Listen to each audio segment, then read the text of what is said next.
आपको याद होगा, हमने लास्ट मॉड्यूल में फॉरेस्ट के 3 मेन लेयर्स के बारे में पढ़ा था। कौन कौन से हैं फॉरेस्ट के वो लेयर्स? रिकॉल करके बताइए। बिल्कुल सही।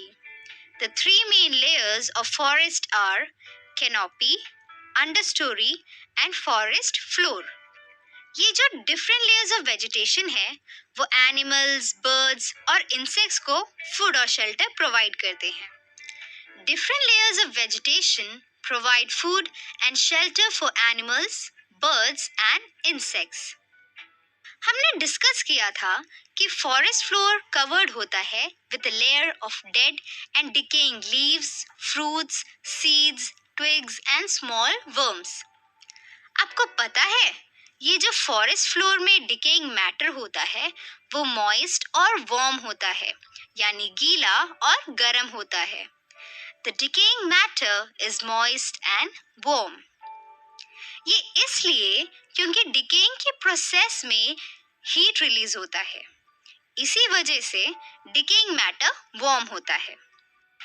चलिए इसे एक छोटी सी एक्टिविटी से देखते हैं कि डिकेइंग के प्रोसेस में हीट रिलीज होती है। To show that heat is given out during the process of decay. इस एक्टिविटी के लिए हमें कुछ लीव्स, वेजिटेबल वेस्ट, सॉइल और वाटर चाहिए। सबसे पहले ग्राउंड में एक छोटा सा पिट डिग कीजिए और उसमें लीव्स और वेजिटेबल वेस्ट डालिए। अब इस पिट को सॉइल से कवर कर लीजिए और इसमें थोड़ा सा वाटर पोर करिए। इस पिट में जो लीव्स और वेजिटेबल वेस्ट हैं, वो डिके होने लग जाएंगे। 3-4 दिनों बाद इस पिट के ऊपर से सॉइल को रिमूव करिए और हाथ लगाकर उस पिट को फील करिए। आप ऑब्जर्व करेंगे कि वो पिट के अंदर जो सॉइल है, वो हल्का सा गर्म है, यानी वार्म है।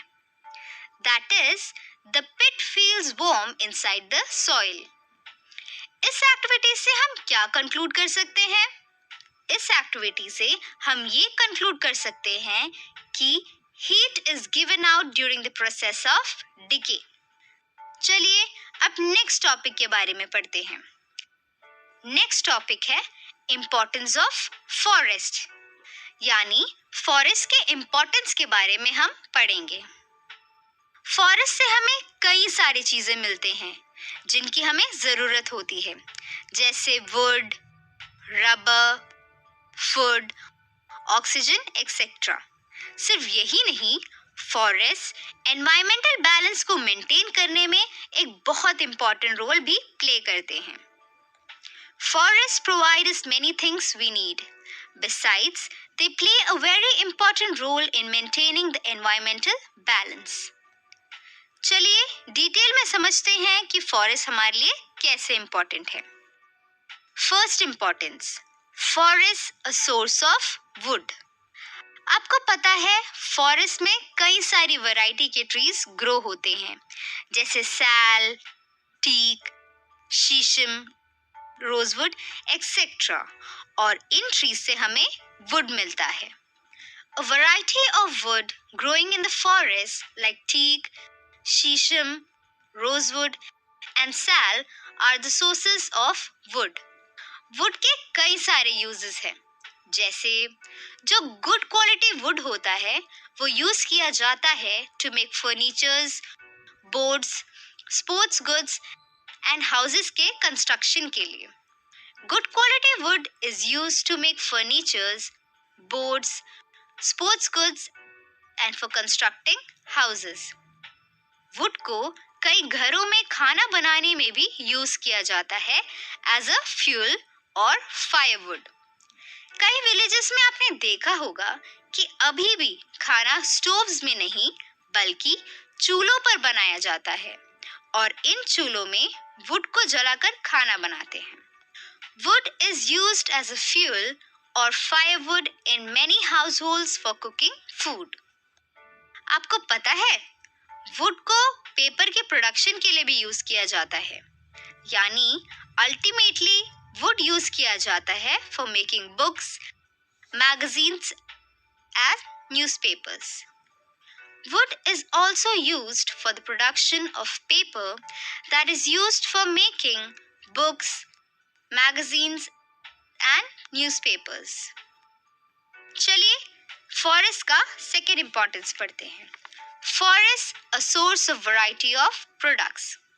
फॉरेस्ट से जो चीजें हमें मिलती हैं उससे कई सारे यूजफुल प्रोडक्ट्स बनते हैं. जैसे फॉरेस्ट में ग्रो करने वाले कई प्लांट्स यूज किए जाते हैं मेडिसिन्स के प्रिपरेशन में. फॉर एग्जाम्पल क्विनीन एक मेडिसिन है जो मिलता है सिंचोना ट्री के बाग से, और ये मेडिसिन क्विनीन यूज किया जाता है for the treatment of malaria. चलिए फिर से रिवाइज करते हैं. Several plants that grow in forests are used in the preparation of medicines. The bark of cinchona tree is a source of medicine called quinine, used for the treatment of malaria. आपको पता है कुछ trees से एक substance मिलता है जिसे taxol कहते हैं, और ये हेल्प करता है to fight certain types of cancer. A few trees contain a substance known as taxol that helps fight certain types of cancer. टर्पेंटीन एक सब्सटेंस है जो प्रोड्यूस होता है पाइन ट्रीज के रेजिन या गम से, और ये यूज किया जाता है for thinning paints and varnishes.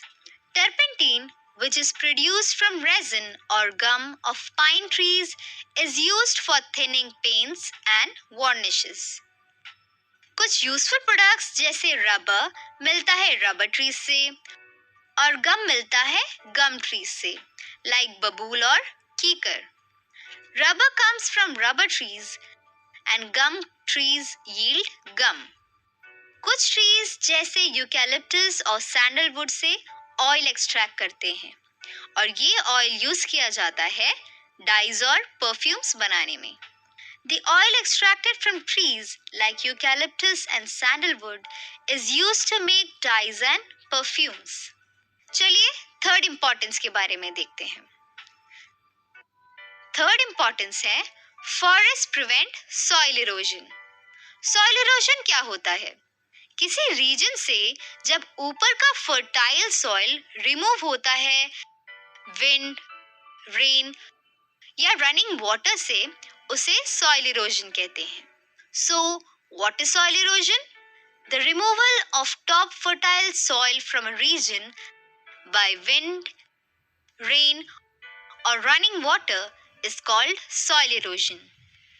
ये फर्टाइल टॉप सॉइल प्लांट्स के ग्रोथ के लिए बहुत इंपॉर्टेंट होता है. फॉरेस्ट इस सॉइल इरोजन को प्रिवेंट करते हैं. Forest prevent soil erosion.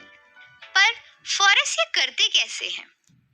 Trees के रूट्स सॉइल को टाइटली बाइंड करके रखते हैं और सॉइल को विंड, रनिंग वाटर या रेन से वॉश अवे होने से बचाते हैं.